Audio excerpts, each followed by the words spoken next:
లేదు సార్, మా ప్రజలు ఎక్కాలి, మేము ఎక్కాలి, మా ఫ్యామిలీ మా పిల్లలు ఎక్కాలి, నువ్వు మాత్రం తాగేసి తిరగాలి, యాక్సిడెంట్లు అయిపోవాలి.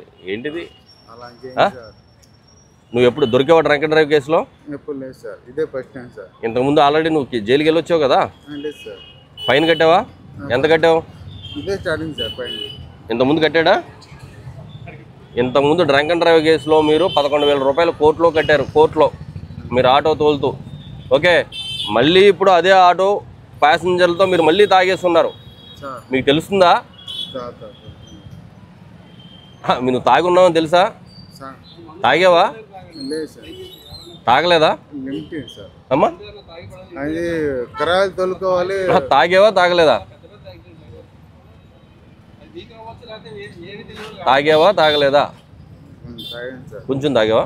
అంటే ఎంత ఎంత తాగావు? ఈ లైఫ్ ప్రాణాలు ఇవన్నీ బాబు. జనాలంటే ప్రాణాలు, ఏదో బొమ్మలు కాదు నువ్వు పట్టుకెళ్ళేది. తాగి డ్యూటీ చేస్తూ ఊరుకుంటావా?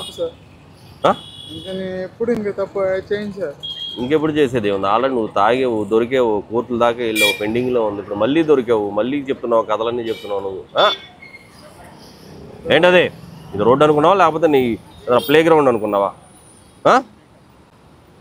నీలాంటి వాళ్ళు కూడా నీ కథలు వినేసి నీ కన్నీళ్ళు చూసేసి మేము వదిలేస్తే రోడ్డు మీద జనాలు ఏం చేయాలా?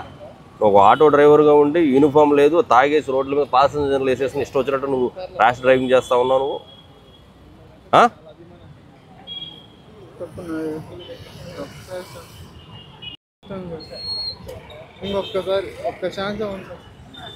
ఛాన్స్ లేకుండా డ్రంక్ అండ్ డ్రైవ్ వెళ్ళు. అశోక్ తీసుకెళ్ళి.